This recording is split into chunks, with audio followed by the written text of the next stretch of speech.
Assalamualaikum warahmatullahi wabarakatuh. Semoga semua kebaikan terlimpah kepada kita semua.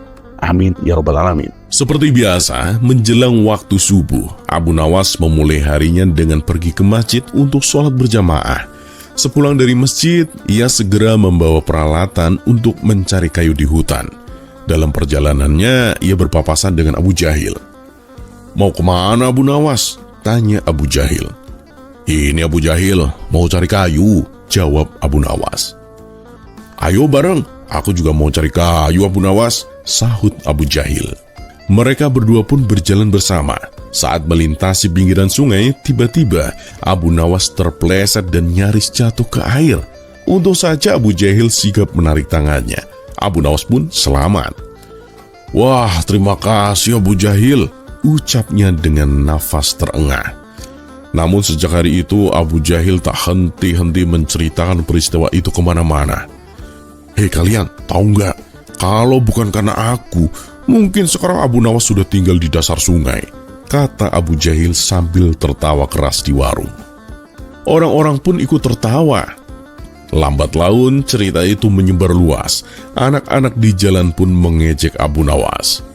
"Hati-hati Abu, jangan jatuh lagi ya." Abu Nawas pun mulai merasa martabatnya sebagai orang bijak dan dihormati menjadi hancur. Ia merasa malu, tapi tak mungkin marah kepada Abu Jahil yang telah menyelamatkannya. Namun ejekan itu tak kunjung berhenti. Bahkan beberapa tetangga mulai tidak lagi menanggapinya serius dalam diskusi-diskusi penting. Mereka menyebutnya si hampir tenggelam. Sebulan berlalu, Abu Nawas mulai merasa dirinya harus bertindak. Tapi bukan dengan kemarahan, melainkan dengan cara yang cerdik. Ia pun datang ke rumah Abu Jahil. "Wahai Abu Jahil, ayo ikut denganku," ajak Abu Nawas. "Memangnya mau kemana Abu Nawas?" tanya Abu Jahil. "Udah, pokoknya ikut saja." Mereka pun berjalan hingga tiba di sungai tempat kejadian dulu. Tanpa banyak bicara, Abu Nawas pun mendekat ke tepian, lalu menjatuhkan dirinya ke dalam sungai, masih lengkap dengan baju dan sepatunya. Hal itu sontak membuat Abu Jahil kaget. "Hei Abu Nawas, kenapa kamu basahi dirimu sendiri?" Abu Nawas pun keluar dari sungai, air menetes dari jubahnya. Ia menatap Abu Jahil dan berkata dengan tenang, "Sekarang aku sudah basah kuyup Abu Jahil.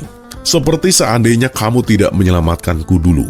Jadi mulai hari ini, kamu tak perlu lagi membanggakan pertolongan itu seolah-olah aku masih berhutang malu padamu." Orang-orang yang kebetulan melihat kejadian itu pun terdiam. Mereka mulai memahami maksud daripada Abu Nawas. Abu Jahil pun tertunduk. Ia sadar bahwa selama ini ia mempermalukan sahabatnya hanya demi pujian. "Maafkan aku Abu Nawas," kata Abu Jahil dengan pelan. Abu Nawas pun tersenyum dan berkata, "Pertolongan yang tulus itu tidak perlu diumbar Abu Jahil. Karena jika niatmu benar, pahala itu sudah cukup jadi ganjaran Abu Jahil."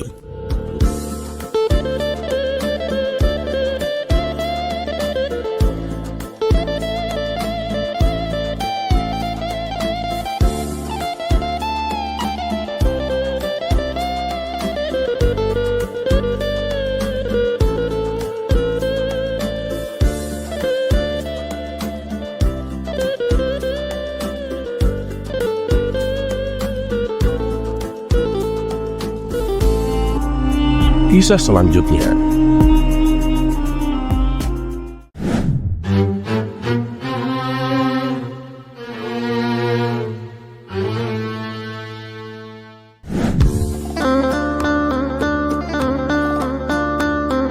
Untuk kesekian kalinya, Baginda Raja ingin kembali menguji kecerdasan Abu Nawas. Ia berkata kepada Abu Nawas bahwa dirinya menginginkan sesuatu yang tidak ada di dunia ini. Tentu saja permintaan itu membuat Abu Nawas bingung. "Sesuatu apa yang Paduka maksud itu?" tanya Abu Nawas. "Ya, apapun lah Abu Nawas. Yang penting itu harus sesuatu yang tidak ada di dunia ini Abu Nawas," jawab Baginda Raja. "Baiklah Paduka yang mulia, beri saya waktu 3 hari untuk mencarinya," balas Abu Nawas. Lalu ia pun pamit undur diri dari hadapan Baginda Raja. Hari demi hari berlalu, namun Abu Nawas belum juga menemukan jawaban atas permintaan aneh itu. Hingga waktu yang dijanjikan hampir tiba, ia tetap belum menemukan solusi. Ia pun pasrah, bersiap-siap untuk menerima hukuman dari Baginda Raja. Namun saat ia hendak berangkat ke istana, matanya tertuju pada sebuah peti kecil yang sudah sangat tua dan lapuk. "Wahai istriku, dari mana kamu mendapatkan peti itu?" tanya Abu Nawas kepada istrinya. "Oh, itu aku menemukannya di gudang. Sayang kalau tidak dimanfaatkan," jawab sang istri. Karena penasaran, Abu Nawas pun mendekati peti itu dan membukanya. Ternyata isinya kosong. Dari situlah muncul ide cemerlang di benaknya. Dengan penuh percaya diri, Abu Nawas segera berangkat ke istana sambil membawa peti tersebut. Setelah tiba, ia langsung menghadap Baginda Raja. "Bagaimana Abu Nawas? Apakah kamu sudah mendapatkan apa yang aku inginkan?" tanya Baginda Raja. "Sudah, Paduka yang mulia. Saya menyimpannya di dalam peti ini, Paduka," jawab Abu Nawas sambil menunjukkan peti yang dibawanya. "Apa isinya, Abu Nawas?" tanya Baginda Raja penasaran. "Yang pasti sesuai permintaan Paduka, sesuatu yang tidak ada di dunia ini," jawab Abu Nawas dengan mantap. "Ya sudah, coba berikan peti itu kepadaku," pinta Baginda Raja. Abu Nawas pun langsung menyerahkannya. Melihat bagaimana Abu Nawas memperlakukan peti itu dengan sangat hati-hati, Baginda Raja semakin penasaran.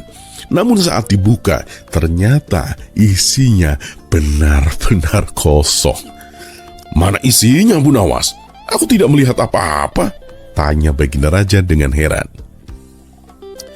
Dengan enteng Abu Nawas menjawab, "Begini, Paduka yang mulia, sesuatu yang tidak ada di dunia tentu saja tidak bisa terlihat di dunia, Paduka." Mendengar jawaban itu, Baginda Raja pun tertawa terbahak-bahak dan mengakui kecerdikan Abu Nawas.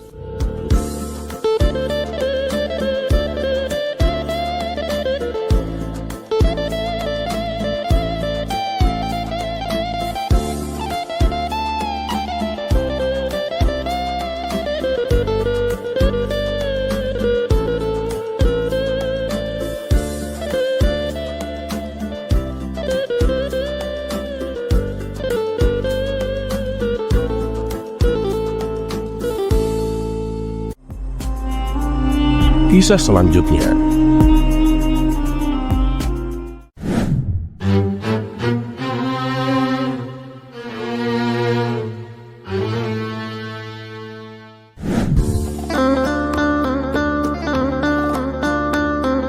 Pada suatu hari, ada seorang ilmuwan astronomi yang sangat pintar dan jenius bernama Tuan Yahya. Karena kejeniusannya, ia sering diundang ke kerajaan-kerajaan untuk memberikan pidato dan seminar. Namun yang aneh dengan Tuan Yahya, setiap bulannya asisten yang mendampinginya selalu berganti-ganti. Hingga pada suatu ketika Tuan Yahya diundang ke istana Baginda Raja Harun al-Rashid. Namun kali ini ia datang tanpa didampingi asisten. Melihat hal itu, tentu Baginda Raja penasaran dan bertanya, "Di mana asistenmu, Tuan Yahya? Tak biasanya kamu datang sendirian begini." Tuan Yahya pun menjawab, "Ya mau gimana lagi, Paduka yang mulia, asistenku itu membosankan. Tak ada yang bisa menghiburku." Baginda Raja pun tersenyum dan kemudian berkata, "Oh, jadi itu masalahnya. Jangan khawatir, Tuan Yahya. Di negeriku ada seseorang yang sangat pandai menghibur. Mungkin kamu bisa menjadikannya sebagai asisten." "Benarkah yang mulia? Berapapun bayarannya, itu tidak masalah bagiku. Yang penting dia bisa menghiburku, Paduka," jawab Tuan Yahya penuh antusias. Baginda Raja pun memerintahkan pengawal untuk memanggil Abu Nawas. Setelah keduanya bertemu, Tuan Yahya menawarkan pekerjaan kepada Abu Nawas. "Bagaimana Abu Nawas? Apakah kamu bersedia menjadi asistenku?" tanya Tuan Yahya. Karena diiming-imingi bayaran yang besar, Abu Nawas pun dengan senang hati menerima tawaran tersebut. "Baiklah Tuan, mulai besok aku akan ikut bersamamu," jawab Abu Nawas. Esok harinya keduanya pun berangkat menuju negeri seberang untuk menghadiri seminar. Sepanjang perjalanan, Abu Nawas terus menghibur Tuan Yahya dengan cerita-cerita lucu, membuatnya tertawa sepanjang jalan. "Tidak percuma aku membayarmu, Abu Nawas. Bagaimana kalau kamu bekerja untukku selamanya? Tanya Tuan Yahya. Abu Nawas pun tersenyum dan kemudian menjawab, tentu aku bersedia, Tuan. Hubungan keduanya pun semakin akrab, hingga pada suatu hari Tuan Yahya berkeluh kesah kepada Abu Nawas. Sebenarnya aku mulai bosan dengan semua seminar ini, Abu Nawas. Kenapa, Tuan? Bukankah pekerjaanmu mudah dan bayarannya juga besar? Tanya Abu Nawas. Iya, memang benar begitu. Tapi aku selalu mengulang pidato yang sama di setiap seminar. Itu membosankan, Abu Nawas, jawab Tuan Yahya. Abu Nawas pun tertawa kecil dan berkata, benar juga, Tuan. Aku pun sudah hafal pidato yang kau sampaikan. Bagaimana kalau besok di seminar aku saja yang menggantikanmu, Tuan? Toh mereka juga belum pernah melihat wajahmu, jadi mereka tak akan tahu. Tuan Yahya pun tertarik dengan ide itu. Wah, ide bagus itu. Tapi kamu harus mengenakan jubahku agar lebih meyakinkan, Abu Nawas, balas Tuan Yahya. Keduanya pun bertukar pakaian. Ketika tiba di tempat seminar, Abu Nawas tampil dengan penuh wibawa dan mulai memberikan pidato tentang astronomi, seolah-olah dia adalah Tuan Yahya. Para hadirin sangat terkesan dengan penjelasannya dan bertepuk tangan dengan kagum. Namun tiba-tiba Tuan Yahya yang duduk di antara tamu undangan merasa iseng. Ia membisikkan sebuah pertanyaan yang sangat sulit kepada seseorang di sebelahnya, memintanya untuk menanyakan hal itu kepada Abu Nawas. Orang itu pun berdiri dan melontarkan pertanyaan yang belum pernah didengar oleh Abu Nawas. Abu Nawas pun sempat gelagapan, tetapi dengan cepat ia menemukan akal. Dengan tenang ia berkata, Tuan, pertanyaan Anda itu sangat mudah. Bahkan asistenku pun tahu jawabannya. Jadi biar asistenku saja yang menerangkan. Abu Nawas pun kemudian turun dari panggung dan menyuruh Tuan Yahya yang menyamar sebagai asistennya untuk menjawab pertanyaan itu. Dengan terpaksa, Tuan Yahya harus menjawab pertanyaan sulit yang ia buat sendiri. Setelah Tuan Yahya berhasil menjawab, para tamu undangan pun semakin kagum. Luar biasa. Jika asistennya saja secerdas itu, apalagi tuannya, ucap mereka penuh kekaguman. Begitu seminar selesai, Tuan Yahya tak bisa menahan tawa. Dasar kamu otak kancil, Abu Nawas.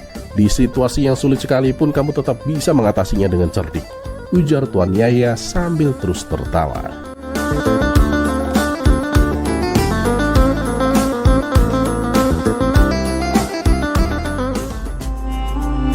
Kisah selanjutnya.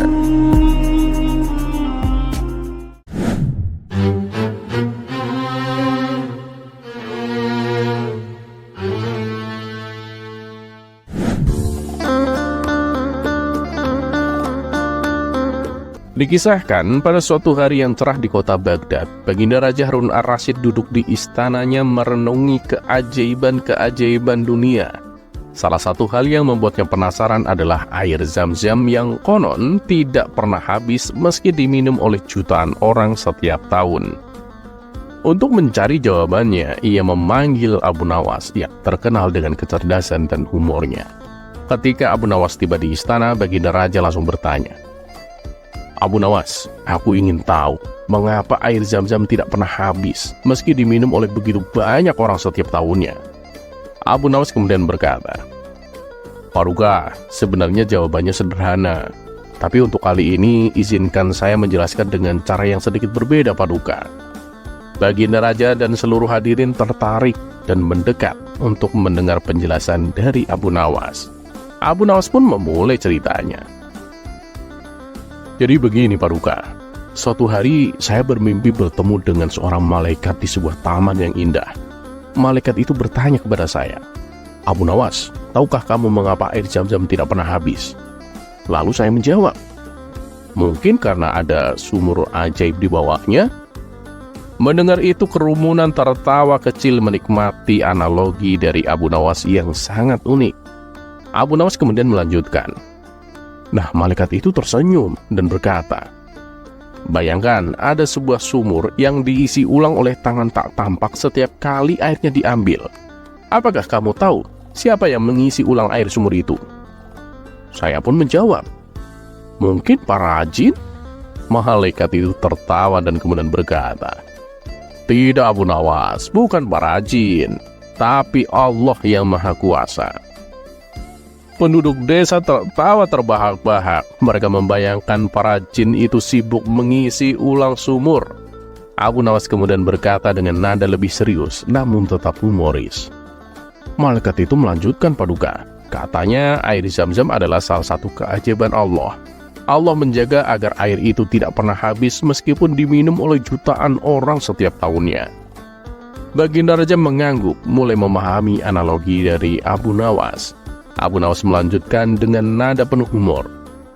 Tapi ada yang aneh, Paduka. Tiba-tiba di tengah taman itu muncul seorang penjual es krim. Malaikat itu bertanya kepada penjual es krim itu, apakah kamu tahu mengapa air Zam-Zam tidak pernah habis?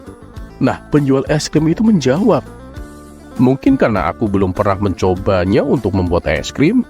Malaikat itu tertawa dan kemudian berkata, ya cobalah, mungkin kamu akan menemukan resep es krim paling ajaib di dunia.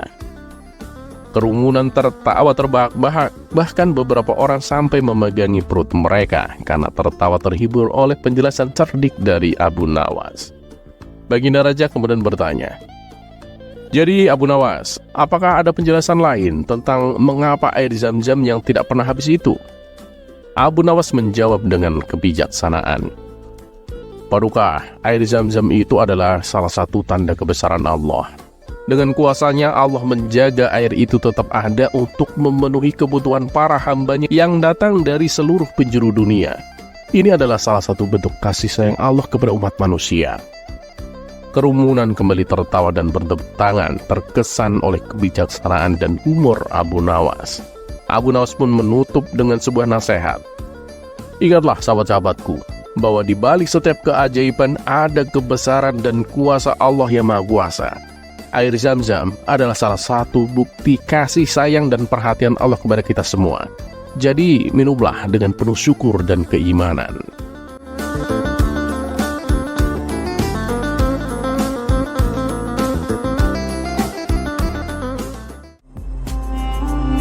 Kisah selanjutnya.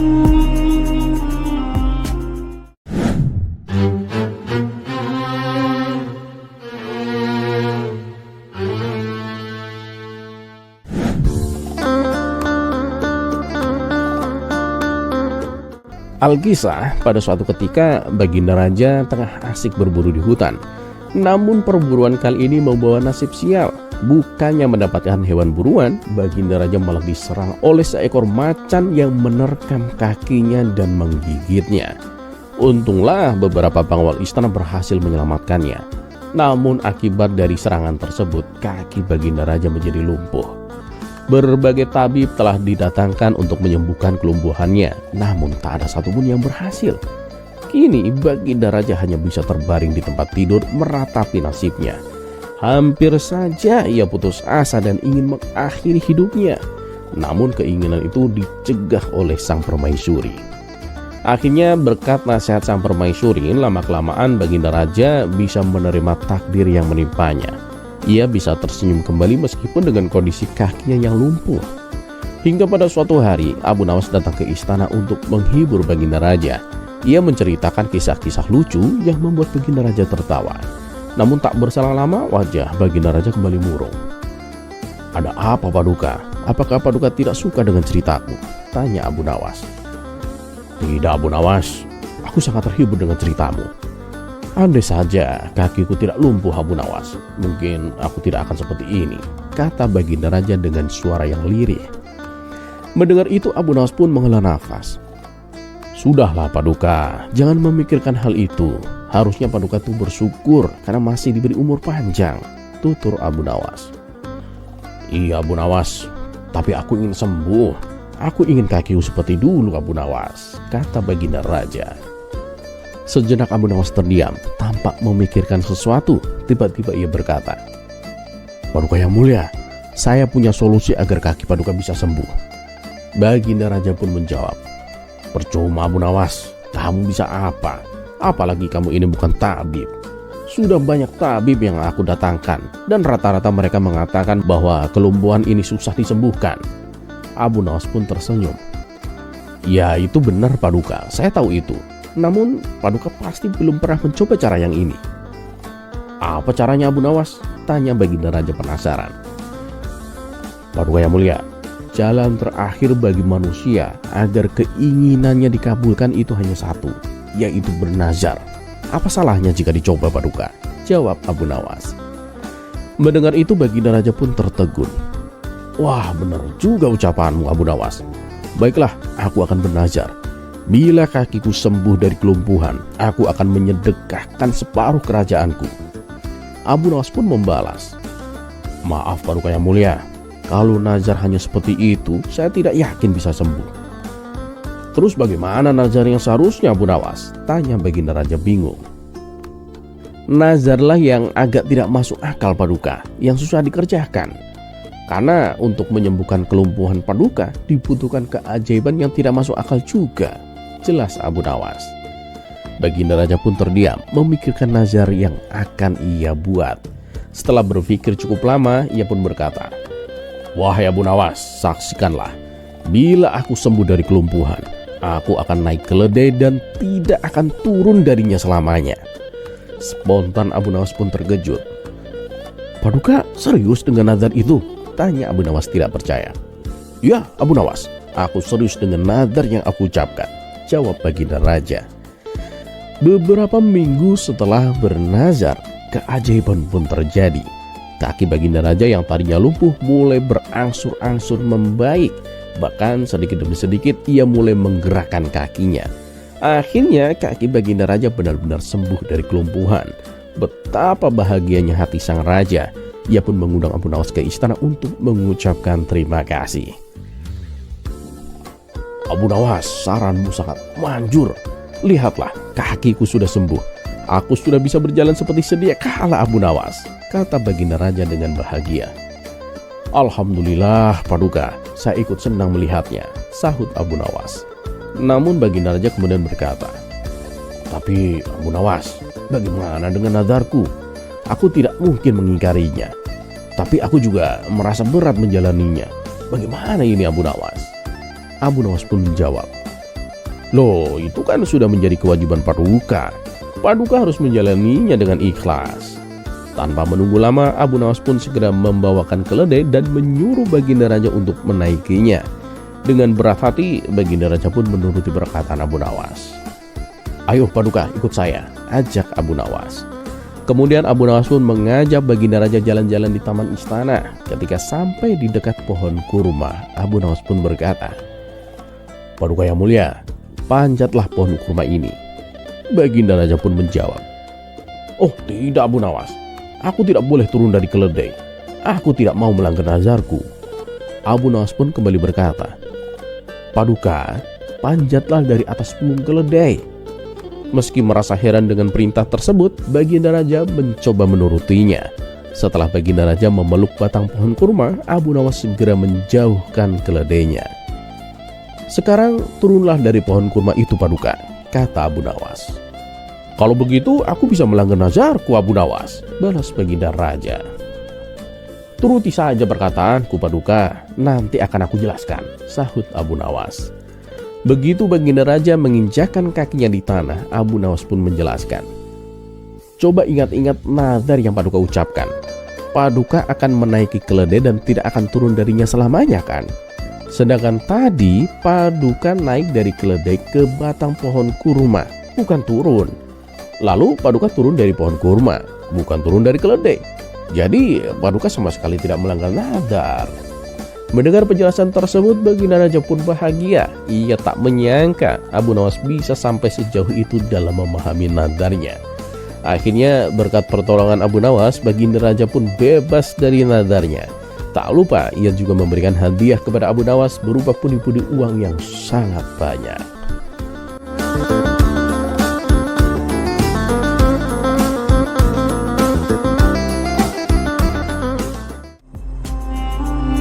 Kisah selanjutnya.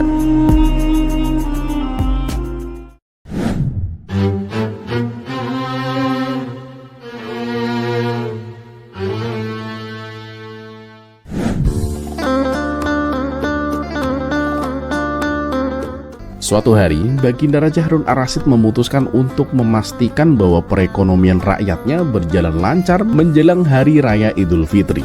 Ia pun memerintahkan Menteri Perdagangan, Syekh Ihsanuddin, untuk memantau pasar. Baginda Raja meminta agar sang menteri mengecek dan memastikan agar semua kebutuhan pokok masyarakat tersedia, mulai dari yang terbesar hingga yang terkecil. Satu saja bahan pokok tidak ada di pasar, itu bisa menjadi bahan gorengan politik di pelosok desa. Mereka bisa saja mengatakan bahwa aku tidak layak memimpin Baghdad, tegas Baginda Raja.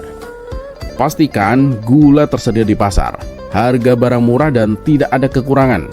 Pokoknya cek semua kebutuhan pokok masyarakat kita, lanjutnya. Baik Paduka Yang Mulia, jawab sang menteri. Kemudian Baginda Raja menambahkan, satu lagi, sekarang menjelang Lebaran, jangan cuma pasokan daging yang dikontrol, tapi juga kulit ketupat. Barang murah ini biasanya diremehkan, tetapi nanti orang bisa berkata, kulit ketupat yang murah saja tidak ada, apalagi daging. Mendengar perintah itu, Menteri Ihsanuddin segera memanggil staf ahli negara, yakni Abu Nawas, untuk membantunya mengecek pasar. Ia pun memerintahkan Abu Nawas untuk mengecek pasar dan mendata semua yang ada di sana, dengan keyakinan bahwa Abu Nawas tidak mungkin memberi laporan palsu. Abu Nawas, pastikan semua kebutuhan pokok rakyat tersedia dan tidak ada yang menimbun barang, kata Menteri Ihsanuddin. Abu Nawas pun pergi ke pasar dengan semangat. Ia melihat semua kebutuhan rakyat tersedia. Rakyat tampak gembira di bawah kepemimpinan Baginda Raja Harun ar-Rasyid. Gula menumpuk, garam tersedia, gandum murah, dan daging apa saja pun ada. Pemerintahan Baginda Raja benar-benar mencerminkan kemakmuran. Abu Nawas juga mengecek kulit ketupat sesuai pesan sang menteri. Benar juga, pikirnya. Jika kulit ketupat saja tidak ada di pasar, bagaimana dengan kapulaga dan bawang bombay? Dengan wajah ceria, Abu Nawas pun kembali ke istana dan menghadap sang menteri untuk melaporkan hasil surveinya. Wahai Tuan Menteri, Baghdad tersenyum di bawah kepemimpinan Khalifah Harun ar-Rasyid dan Menteri Ihsanuddin. Jelasnya, semua kebutuhan pokok tersedia Tuan Menteri. Gula, gandum, gimana? Tanya Ihsanuddin untuk memastikan. Ada, semua ada Tuan, jawab Abu Nawas. Daging, ayam? Tanya Menteri memastikan. Banyak Tuan, semuanya juga halal, ucap Abu Nawas dengan yakin. Bagaimana dengan kulit ketupat? Ingat, ini musim lebaran Abu Nawas, kata Tuan Menteri kembali bertanya.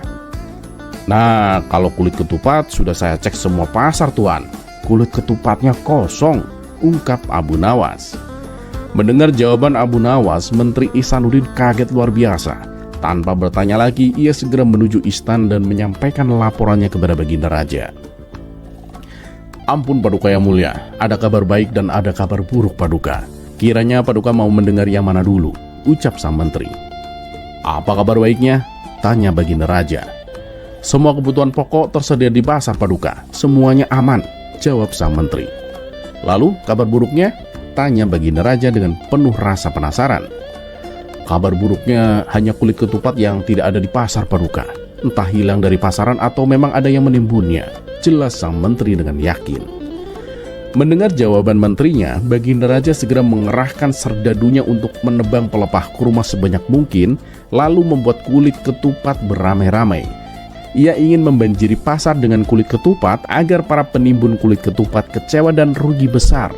Namun Baginda Raja masih merasa kurang puas dengan kabar kosongnya kulit ketupat dan langsung terjun ke pasar hari itu juga untuk mengecek kebutuhan pokok lainnya.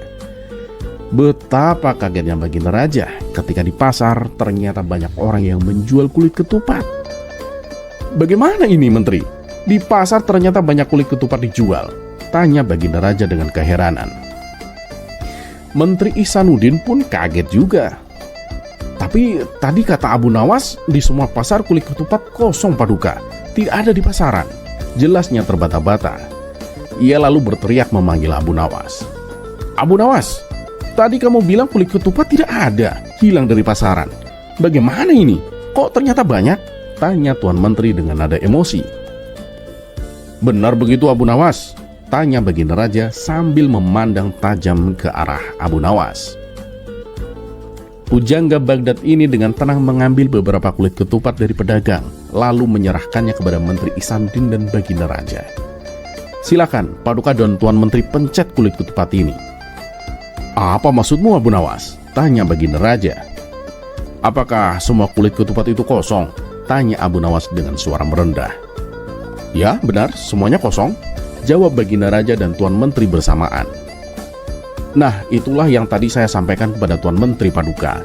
Tadi kan saya katakan di semua pasar kulit ketupat kosong. Lalu salah saya di mana? Jelas Abu Nawas dengan tenang. Abu Nawas, teriak Tuan Menteri Ihsanuddin dengan marah.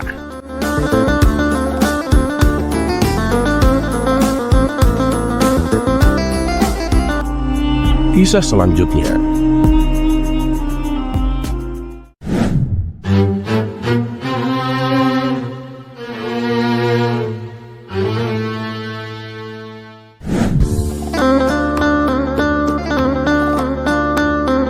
Pada suatu hari, Abu Nawas mendengar kabar bahwa ada 4 kiai alim yang sangat terkenal sedang berkumpul di sebuah masjid. Karena rasa penasarannya yang sangat besar, Abu Nawas pun segera menuju masjid tersebut. Sesampainya di sana, ia melihat keempat kiai itu duduk bersila di tengah majelis taklim, memancarkan kewibawaan dan kesungguhannya. Tanpa ragu, Abu Nawas pun menghampiri mereka dan dengan penuh hormat meminta izin. Wahai para kiai yang mulia, izinkan saya mengajukan sebuah pertanyaan yang selama ini mengganjal di hati saya, para kiai.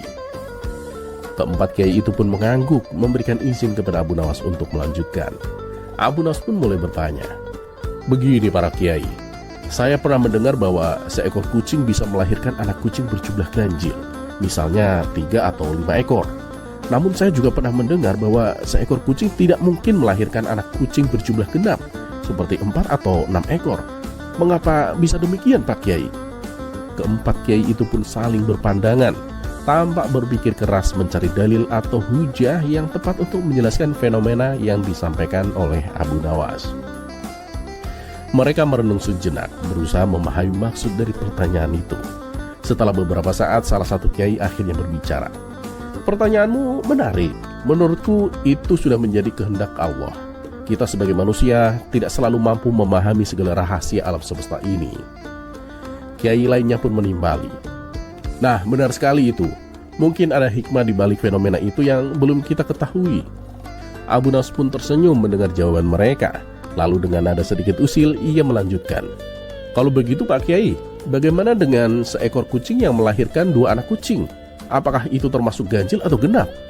Keempat kiai itu pun terdiam sejenak. Mereka kembali saling melirik satu sama lain, semakin bingung dengan pertanyaan Abu Nawas yang sepertinya semakin rumit.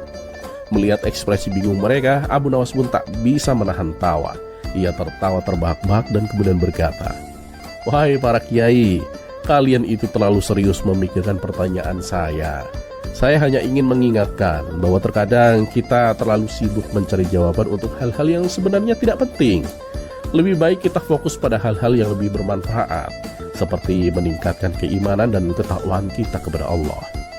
Mendengar jawaban Abu Nawas, keempat kiai itu pun tertawa. Mereka sadar bahwa mereka telah terjebak dalam permainan kata-kata dan kecerdikan Abu Nawas.